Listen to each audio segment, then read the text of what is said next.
Olá, pessoal, tudo bem? Estamos aqui hoje para falar da nossa segunda aula da unidade 4, que vai trabalhar sobre as funções do setor público. Devido à troca com a aula com a professora Maria do Socorro, que aconteceria amanhã, no dia 31 de agosto, essa nossa aula vai ser gravada e as dúvidas decorrentes dela a gente vai sanar no dia 3 de setembro, que é a nossa próxima aula, certo? Então, a gente vai falar um pouquinho sobre as funções do setor público. Então, é praticamente impossível, atualmente, a gente procurar entender o funcionamento da economia sem considerar o papel do setor público nesse contexto.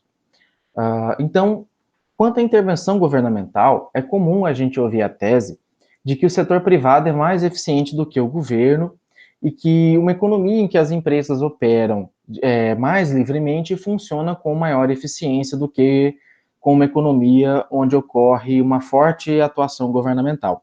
É muito comum a gente ouvir isso, até porque os exemplos práticos que a gente tem, se comparar, por exemplo, a economia de Cuba com a economia dos Estados Unidos, né, é bem discrepante, é bem diferente, e dá de entender que, às vezes, a terceirização, a transferir para a publicização ou as concessões são mais eficientes do que o próprio Estado assumir essas funções, né?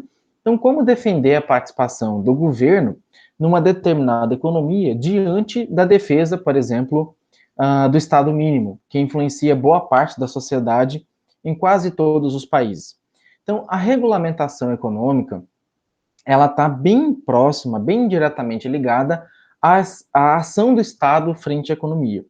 Então, a ação do Estado, ela tem por finalidade limitar os graus de liberdade dos agentes econômicos no seu processo de tomada de decisão.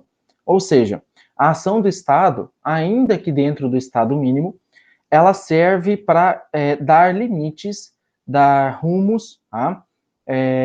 Para os agentes econômicos no processo de decisão. Então, a discussão sobre a regulação econômica começou a tomar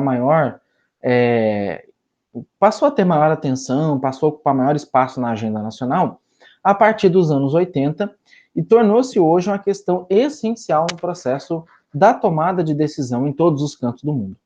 Então, o debate iniciado entre as pessoas chamadas de intervencionistas, são aquelas que defendem o Estado mais atuante, o Estado intervindo mais na economia.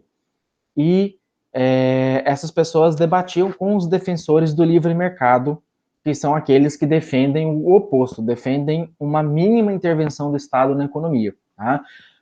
A partir dos anos 70, acabou marcando um novo processo de intervenção do Estado na economia. Uma nova onda de desenvolvimento começou a ocorrer nas economias capitalistas mais desenvolvidas, e isso acabou se espalhando em seguida à periferia dos sistemas para outros países através do que ficou conhecido como neoliberalismo. Neo significa novo, liberalismo significa deixe fazer, deixe passar. A partir dos anos 90. Então, o elemento central e norteador desse debate se refere ao novo papel do Estado na economia.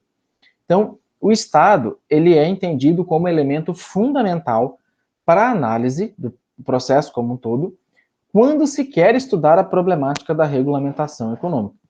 E também ele é o elo principal na moderação da relação e acaba influenciando o sentido, a direção e o próprio conteúdo que dá sustentação a esse conjunto de preocupações e a agenda de governo.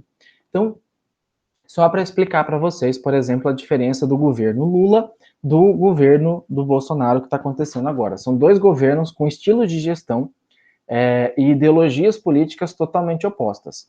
Do governo Lula, ele era um governo, em teoria, socialista, um governo que era voltado para repartir aquele bolo, repartir o dinheiro e não se fazer tanto investimento. Em vez de você colocar o investimento diretamente no mercado, a ideia é que isso dividisse entre as pessoas para reduzir a desigualdade econômica entre as classes sociais. Tá? Já o governo Bolsonaro é um governo que veio com uma proposta um pouco diferente, com uma proposta mais liberal, uma proposta conservadora no sentido de tradição, mas bem liberal no sentido econômico. Então, desestatizar, ele se elegeu com a proposta de intervir o Estado da menor forma possível na economia e de deixar o comércio de maneira mais livre para se relacionar. Um exemplo disso, uma das ações que o governo atual tomou, foi, por exemplo, a abertura de capital das empresas brasileiras para o capital estrangeiro. Então, até o final de 2018, já no início de 2019, salvo me engano, as empresas brasileiras, como de aviação, por exemplo, a Gol, a Azul, a Latam, elas poderiam ter no máximo 20% do capital delas estrangeiro. 80% tinha que ser capital nacional, tá? Como a gente explicou em aulas anteriores, o capital nacional ele é muito mais caro que o capital estrangeiro, né? E isso é uma forma de proteger as empresas brasileiras para evitar a concorrência externa, que é uma concorrência que tem custos mais baixos do que aqui no Brasil, tá? Então, uma das medidas foi justamente a abertura do capital das companhias aéreas. A gente não conseguiu ver reflexo disso, porque logo em seguida veio a pandemia, né? Você, igual já comentei em aulas anteriores também, você só vê o reflexo de uma determinada ação, de uma determinada política, daqui a algum tempo, 2 anos, 3 anos, tá? Mas fato é que se você tem um capital mais barato fazendo parte das suas operações, em tese, os preços das passagens teriam que diminuir, tá? Uma outra questão, um outro exemplo, por exemplo, do reflexo de uma decisão de governo, salvo engano, acho que em março ou abril de 2019, os caminhoneiros estavam ameaçando uma greve no país por conta das constantes subidas do preço do diesel para eles, tá? Na bomba, digamos assim. E como o governo Bolsonaro ele foi eleito por uma população que se espera um estilo de governo mais liberal, com uma menor influência, por exemplo, do Estado nas operações e em especial na economia, tá? Ele tomou uma ação que, na verdade, não é uma ação liberal, é justamente oposta disso, era uma ação estatal. Então, por exemplo, para conter a greve dos caminhoneiros, ele disse que ele não deixaria a Petrobras aumentar o preço do diesel nas refinarias, como aconteceu, na verdade, no governo Lula e no governo da Dilma, que o próprio governo que regulava o preço, que dizia por quanto tinha que ser vendido os combustíveis, tá? E não necessariamente, às vezes dava incentivo, às vezes não, às vezes dava subsídio, às vezes não. Então, essa decisão dele, por mais que para o consumidor e para o caminhoneiro pareceu ser uma boa opção, uma boa ideia, para o mercado econômico, né, para a Bolsa de Valores e para a Petrobras, isso foi péssimo. Porque se é um governo, por exemplo, que foi eleito com a ideia de livre comércio, o fato dele fixar um valor, não deixar que a Petrobras reajustasse o preço em razão do dólar, em razão de custo de mercado, entre outras razões, né, fez com que o Estado intervisse diretamente naquela empresa, que é parte estatal, a maioria do capital dela é estatal, e isso foi ruim, o mercado não gostou, tá? Mas, professor, por que o mercado não gostou? Porque o mercado coloca dinheiro na Petrobras, tá? E o fato, por exemplo, do governo dizer que o preço do diesel tem que ser vendido a um valor X, né, R$3,50, R$3, R$4, muitas vezes esse valor que o governo está fixando vai gerar prejuízo para a Petrobras. Gerando prejuízo para a Petrobras, vai gerar prejuízo para quem investiu na Petrobras. E com isso as ações caem, a distribuição de dividendo do lucro reduz ou não acontece, tá? Então, o mercado não esperava essa decisão dele, tá? Decisão dele no sentido de ser um governo eleito liberal, tá? E tomar esse tipo de decisão. E eu não estou aqui julgando se foi uma decisão certa ou errada, né? Teve as razões, mas é que assim, era se esperar desse tipo de decisão num governo de esquerda, por exemplo, não do governo de direita, extrema direita, né? Como é esse governo.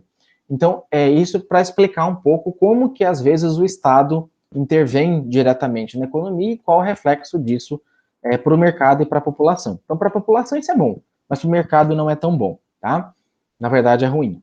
Então, e ao ponto, né, deixa eu voltar aqui um pouquinho, então, como o Estado é esse elemento fundamental, né, e é ele que é o modelo da relação e influencia diretamente nas ações, né, a intervenção do Estado, ela ocorre ao ponto de não se discutir, às vezes, o papel do Estado na economia, e porque ele é soberano, tá? E muitas vezes discutir o papel do Estado é uma omissão injustificável, pois a gênese, a base do capitalismo foi assegurada pelo Estado na fase primitiva, na fase absolutista monarca. Então, muitas vezes, mesmo que você tivesse o Estado mínimo, ainda existia a presença do Estado ali, tá? Nem que fosse, né, o Estado mínimo, muitas vezes ele não dava pitaco na economia, mas ele fazia garantir, por exemplo, o direito à propriedade, dava segurança para quem produzia, né? E muitas vezes, né, na fase liberal, na fase monarca, era isso que as pessoas, os produtores queriam. Então, no transcorrer da evolução do capitalismo, o Estado acompanhou de maneira ordenada a própria amadurecimento do sistema, a própria maturação do sistema. Então, o Estado existente no capitalismo competitivo, que foi bem dominante no século XIX, ele se desenvolveu passando do Estado liberal do capitalismo competitivo ao Estado regulador e autoritário do capitalismo de Estado. Então, ele saiu de uma fase que o Estado pouco se interessava com o que você estava produzindo e para quem você estava vendendo e comercializando, até mesmo para um Estado mais autoritário, em que ele dizia para quem que você podia vender, para quem que você deveria vender e qual era o preço de venda desse produto. Tá? Então, um exemplo disso também é aquela situação do navio petroleiro, acho que ucraniano, se eu não me engano, que queria abastecer no Brasil, e a Petrobras ela tinha algumas restrições de abastecimento desse navio, porque se abastecesse esse navio, criaria um problema de amizade, um problema político com os Estados Unidos. Tá? Então, por mais que o Brasil não tivesse diretamente nada a ver com a Ucrânia, né, mas ele poderia sofrer sanções, poderia sofrer retaliações dos Estados Unidos, e essas retaliações elas vêm desde não comprar um produto brasileiro, até mesmo aumentar o imposto de importação americano em cima da compra de produtos brasileiros, desestimulando assim a compra de produtos brasileiros. Tá? Então, o caráter da influência exercida pelo Estado na economia, ele muda, né, de acordo com a fase histórica. Então, desde uma fase mais liberal até uma fase um pouco mais restritiva. E aí, falando um pouquinho das correntes, né, como que era visto o setor público em cada uma das correntes de pensamento econômico. Então, na corrente liberal, né, os teóricos clássicos, eles acreditavam que o Estado não deveria se opor ao livre funcionamento, né, porque esse livre funcionamento, ele poderia, por si só, da força dele, equilibrar as operações de mercado. Então, o próprio mercado seria o mecanismo autorregulador do processo econômico, ao mesmo tempo em que controlaria possíveis eventualidades decorrentes de desequilíbrios temporários do sistema capitalista. Então, por esse pensamento aqui, a ideia era, assim, que o mercado ele ia ser competitivo, os preços seriam competitivos, porque se eu tiver um preço mais caro, meu produto não vende. Então, eu vou sempre vender no menor preço possível, e meu concorrente que se vire para criar uma maneira de tentar vender mais barato do que eu, tendo lucro ainda por cima. Tá? Ainda que tivesse situações sazonais, uma falta de chuva, uma pandemia, uma guerra, ainda assim, a ideia, o pensamento liberal é que esse mercado ele se equilibraria naturalmente sem que houvesse intervenção do Estado. Então, nesse cenário, o papel do Estado era de proteger o mercado de qualquer tipo de intervenção. Tá? E essas limitações impostas ao Estado, elas se fundamentam na crença de que o próprio sistema de livre mercado ia realizar a alocação ótima, a realização excelente dos recursos, tá? Por esse pensamento aqui. Em outras palavras, o Estado estaria a serviço de toda a sociedade, limitando-se somente a mediar e reconciliar os antagonismos, as oposições, as diferenças, que acabariam acontecendo naturalmente por conta de uma sociedade competitiva através da sua atuação como aglutinador de poder político. Então, ele ia desenvolver o papel, por exemplo, de pai, o papel pai-mãe, um papel familiar, da mesma forma que às vezes você tem um conflito entre irmãos, o Estado agiria para que não houvesse uma briga, para apaziguar essa relação. Não dizendo o que cada um tem que fazer, mas simplesmente tentando acabar aí com um conflito existente, por exemplo, entre os irmãos. Tá? Já a corrente marxista é uma corrente totalmente oposta, né, à corrente do liberalismo. Então, a corrente marxista ela criticou sistematicamente a índole, as intenções do sistema capitalista. Então, como a gente viu nas aulas anteriores, né, ela mostrou que esse modo de produção capitalista ele está fundamentado na exploração do trabalho assalariado. Ou seja, que o modelo do capital só consegue ter lucro não porque ele é eficiente, mas porque ele explora as pessoas. E o fato de ele explorar as pessoas, né, é como se ele estivesse sugando, usurpando a força de trabalho, convertendo ela em lucro para si próprio. Tá? Então, foi a partir dessa constatação que se procurou demonstrar que o Estado liberal se constituía em um único Estado dominado pela classe mais alta, e pela classe que, obviamente, detinha a propriedade dos meios de produção. Então, era aquela briga dos burgueses contra os proletariados, era a briga entre quem produzia, quem era detentor das máquinas, dos prédios, dos galpões, das ferramentas de produção, e quem, de fato, botava a mão na massa. Tá? Então, somando ao seu papel político de garantir a dominação de classe e a própria função ideológica de racionalizar a subordinação existente do sistema capitalista, o Estado, na corrente marxista, desempenharia a função econômica de fundamental importância do pensamento marxista, que seria de assegurar as condições exteriores de produção e reprodução social. Então, pela corrente marxista, o Estado passaria a ser o guardião protetor da reprodução do capital, guardião que em certos momentos chegaria até mesmo a impor à própria classe dominante os limites de exploração da força de trabalho. Então, pela corrente marxista, o Estado que deveria ser o detentor dos meios de produção, não deveria existir o privado, tá? Não poderia ter privado nem competição, tá? Então, o Estado, pela corrente marxista, sempre seria o mais eficiente. Então, em vez de você ter, por exemplo, 3 empresas disputando a concorrência, você teria uma empresa só, e essa empresa seria a mais eficiente possível para produzir, tá? As outras 2 trabalhariam com outro produto, outra frente de produção, tá? Para que você otimizasse melhor.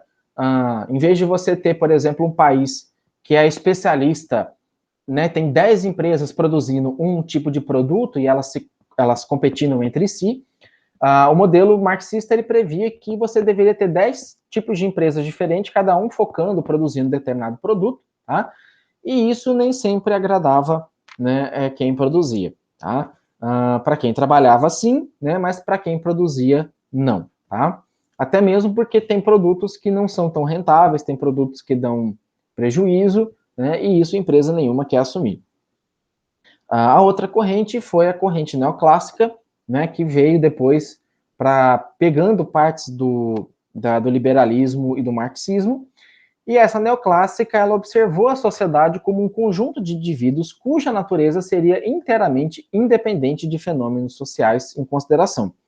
Então, pela corrente neoclássica, a realidade social constituía numa interação de indivíduos dotado de natureza invariável ou permanente.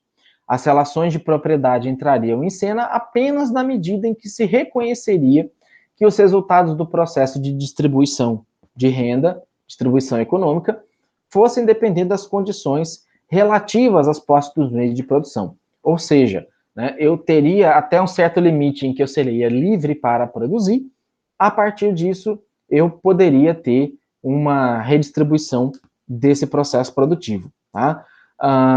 Ao mesmo tempo em que eu só poderia produzir se de fato eu tivesse a quem consumir. Tá?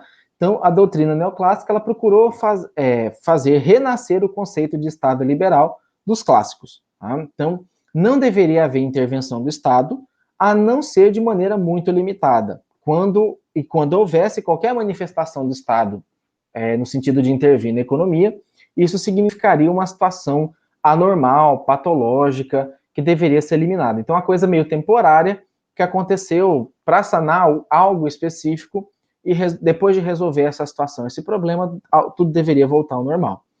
Então, a corrente neoclássica, ela observava o Estado como um poder ou força neutra na sociedade, que arbitraria, que faria o papel somente de julgar, né, não de executar, tá, como em outros modelos, entre as classes ou indivíduos. Então, o Estado só assumiria o papel caso ele observasse, por exemplo, uma exploração exagerada do trabalhador ou uma exploração exagerada, por exemplo, dos direitos dos trabalhadores, uma greve exagerada ou algo nesse sentido que poderia prejudicar a empresa de forma em que a empresa não pudesse atuar ou resolver. Tá? Já a corrente keynesiana, que é a corrente um pouco mais moderna, né, ela teve um contraste maior com a neoclássica, tá? Na corrente keynesiana, o Estado é chamado a desempenhar papéis e funções de importância para a manutenção do modo de produção capitalista. Então vejam que a corrente keynesiana ela se apoia no Estado para dar suporte à produção capitalista. Então ela faz uma mistura do modelo, partes do modelo marxista socialista com a produção capitalista, tá? Então, por esse princípio, o Estado pode e deve intervir na economia de mercado com o propósito de diminuir o desemprego involuntário, ou seja, aquele desemprego que é ocasionado onde você tem pessoas que querem trabalhar e não encontram a vaga de mercado para elas trabalhar. Tá? E o Estado deveria agir assim para aumentar a produção. Então, o elemento-chave da intervenção, ele consiste na administração da demanda efetiva por parte do Estado através da política fiscal monetária, ou seja, através da cobrança ou redução de impostos e até mesmo da cobrança ou redução de impostos de importação. Tá? Então, percebe-se que a ação do Estado, que o Keynes preconizou, que o Keynes pensou, visaria criar mecanismo para estabilizar uma economia que fosse meio que instável, tendente ao desemprego e a crises cíclicas, crises que começa e termina quando você está saindo de uma crise, você entra em outra. Tá? Então, a intervenção do Estado ela se limitaria no sentido de promover algumas reformas capazes de preservar o capitalismo, tá? E o seu controle não deveria intervir na iniciativa privada. Com, por exemplo, a atração aos lucros, né, para o capitalismo, pois essa seria a força motriz, né, da atividade econômica. Então, a ideia de Keynes é que o Estado fosse garantir e brigar como, assim, como o papel de um pai também, tá? No sentido de querer o melhor para o seu filho. Então, ele não ia necessariamente administrar, por exemplo, o dinheiro da merenda do filho na escola, tá? Mas ele ia, por exemplo, brigar na escola para que o preço, por exemplo, do salgado, ou para que o filho tivesse condição de comprar aquele salgado na escola, tá? Então, a não intervenção em momentos de crise acabaria tornando o modo de produção uma presa fácil das suas próprias contradições. Então, o fato do Estado ser omisso em alguns momentos, principalmente em momentos de crise, poderia fazer com que o próprio Estado se autoflagelasse, o próprio Estado se machucasse. Como, por exemplo, o que aconteceu na produção cafeeira em 1929, em que o governo Getúlio Vargas teve que comprar as sacas de café e queimar, né, para que o preço do produto subisse um pouquinho, de tanta oferta que se tinha aí no mercado. Tá? Então, a ideia do modelo keynesiano era de que você não deveria ter um mercado tão livre assim, tá? O Estado deveria agir em alguns momentos para que depois o próprio Estado, né, não pagasse pela sua omissão, para que o próprio Estado depois não tivesse que tirar dinheiro do bolso para consertar, entre aspas, desculpa a expressão, uma cagada, né, uma omissão dele em um período anterior. Tá? Então, dentro das correntes de pensamento econômico, a gente tem uma teoria chamada teoria da regulação, que vem dentro do modelo de Keynes. Tá? Então, essa teoria da regulação é uma corrente de pensamento econômico que faz crítica severa à economia neoclássica e ela procura ultrapassar, através de uma síntese bem eclética, bem diversificada, entre o keynesianismo, marxismo, institucionalismo norte-americano e historicismo alemão. Então, ela considera o modo de produção como dominante, e nós temos três formas institucionais consideradas fundamental pelos regulacionistas, que são elas: a moeda, a relação salarial entre a força de trabalho, aquilo que é produzido, e a concorrência. Então, para essas três formas institucionais, para que elas funcionem corretamente, é necessária a existência de um Estado-nação. Tá? E o que seria isso? A gente não pode conceber, por exemplo, a existência de uma moeda sem imaginar a presença de um território, né, que se contrapõe ao internacional. Então, você tem que ter uma regionalidade, uma delimitação de espaço em que essa moeda vai circular. Então, imaginar uma relação salarial acontecendo sem precisar um país concorrer, por exemplo, com outros, né, é meio que inconcebível. Tá? Então, Por exemplo, aqui no Brasil, né, não vou nem muito longe, tá? Não sei em Campos de Julho, mas aqui em Cáceres, o valor médio pago para uma diarista limpar uma residência varia entre 60 a 70 reais, podendo chegar até 100, 120, dependendo, obviamente, do tamanho da casa e das tarefas que vai fazer, tá? Mas não menos de 60, na verdade, 60 a 70 desconsidera, tá? Na verdade, é de 80 a 120, tá? 60 a 70 já muitos meses atrás. Então, isso varia de 80 a 120 reais. Se a gente for, por exemplo, para uma cidade grande, igual Cuiabá, Goiânia, São Paulo, né, um valor de uma diária, de uma diarista para limpar um apartamento pequeno, ele varia de no mínimo 200 reais e pode chegar até 300 reais. Tá? Se a gente for para o exterior, numa cidade grande, por exemplo, como Nova York, o preço de uma diarista, de uma diarista, está em torno de 100 dólares, o que equivale hoje a 500 e poucos reais. Tá? Então, isso muda. O serviço é o mesmo, mas para cada região, para cada local, ele tem um valor diferente. Tá? E isso a teoria da regulação ela pretende explicar.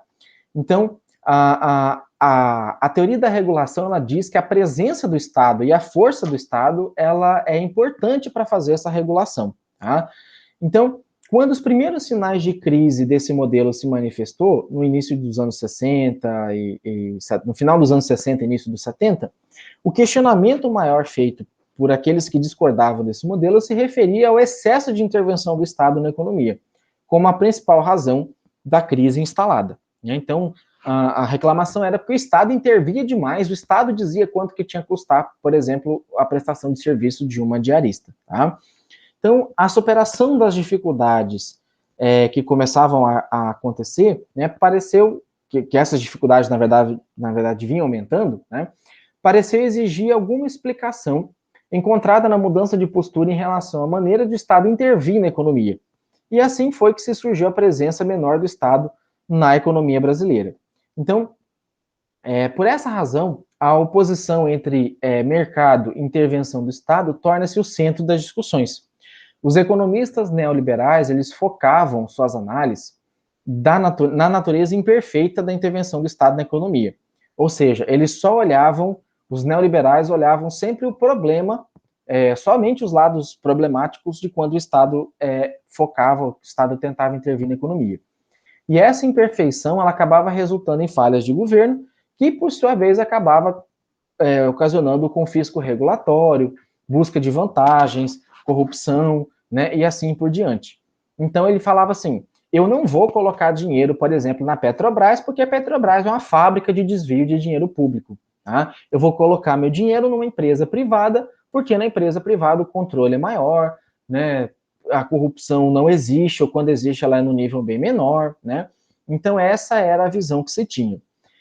E essas falhas, por exemplo, como corrupção, vantagem devida, né, o custo dessas falhas é muito superior ao das falhas do mercado privado, tá? De modo que é melhor que o Estado não procure corrigir essas falhas, porque pode provocar um resultado ainda pior. Né? Então, o fato, muitas vezes, do Estado acabar regulamentando demais, criando muita regra, pode afastar, por exemplo, investidores, né, pode afastar pequenos investidores, grandes investidores que poderiam ajudar ali no investimento da determinada empresa estatal. Tá?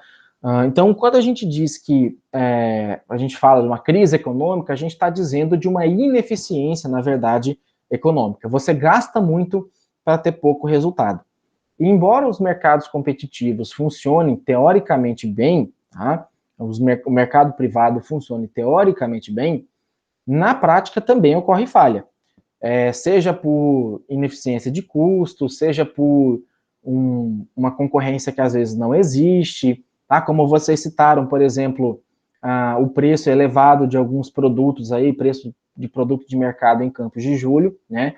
Então isso é um tipo de falha de mercado, que ocorre porque, por várias razões, entre elas a renda mais alta per capita dos munícipes, né, de Campos de Julho, e também pelo fato das pessoas estarem aceitando, direto ou indiretamente, comprar aquele produto naquele valor. Tá?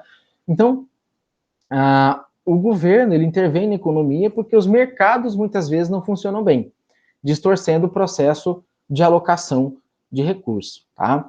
Então, nem sempre, por exemplo, o legislativo, o executivo, o judiciário, ele pode, às vezes, intervir na economia, tá? Mas quando a situação passa a ser abusiva, ou quando a situação passa a ser dispendiosa ou prejudicatória para a população, aí sim ele tem que regular, ele tem que intervir. Mas, professor, me dá um exemplo, tá? Preço, pessoal, é muito complicado, tá? Eu não posso dizer que o preço, por exemplo, do mercado em Campos de Julho é mais caro, simplesmente porque o dono do mercado quer vender mais caro, tá? Pode ser que talvez o custo do frete seja muito alto, pode ser que talvez por ser um mercado pequeno ele compre menos quantidade, por isso, né, quanto menor a quantidade comprada, mais alto é o custo do produto, tá? Pode ser que talvez o custo do aluguel, para abrir uma empresa, enfim, seja mais elevado e por isso é replicado nos outros produtos, tá? Mas vamos supor que o problema de Campos de Julho não seja o preço, o problema de Campos de Julho seja a quantidade. Chega a mercadoria na prateleira e logo essa mercadoria acaba, tá? Então, por exemplo, a prefeitura, através de uma lei municipal, junto ao poder legislativo, pode colocar uma lei, por exemplo, que é vedado a compra por atacado de produto.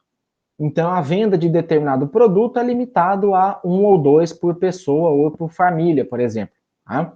Só que ao criar essa lei, ele tem que colocar dispositivo de fiscalização, tem que dizer quem é que vai fiscalizar isso, né? E qual seria a punição, sanção de quem descumprir essa lei. Não adianta só falar, é proibido eu comprar, por exemplo, 2 latas de leite ninho, só posso comprar 1 lata de leite ninho por família, né? Tá, mas qual que é a penalidade? Eu vou punir quem está comprando ou eu vou punir quem está vendendo, né? Então, tudo isso é algo que se discute. Da mesma forma que vocês estão vendo aí que durante a pandemia, o governo não vai multar o cidadão que entrar no estabelecimento sem máscara, ele vai multar o dono do estabelecimento. Né? Por quê? Por que ele não multa o cidadão e multa o dono do estabelecimento? Porque para ele é muito mais fácil controlar o número de estabelecimentos, que é bem menor, do que controlar cada um por um do cidadão. Tá? Então, ele sabe onde achar o dono do comércio, ele sabe onde achar o comércio, e muitas vezes ele não sabe onde achar o cidadão. Então, ele força o dono do comércio né, de uma maneira, utilizando do poder público, né, através da multa, a que o dono do comércio cobre, de fato, o uso de máscara, de álcool em gel, para adentrar, de medição de temperatura, para adentrar nos estabelecimentos. Tá? Então, essa é uma das formas de se regular. Na próxima aula, a gente vai ver um pouquinho mais dessa regulação, tá? E a nossa próxima aula vai acontecer no dia 3 de setembro. A gente vai tirar um pouquinho das dúvidas dessa aula e, obviamente, tirar dúvidas da próxima aula também. Tá joia? Então, um abraço a todos, uma boa semana e bons estudos para vocês. Tá joia? Até a próxima aula do dia 3. Tchau, tchau.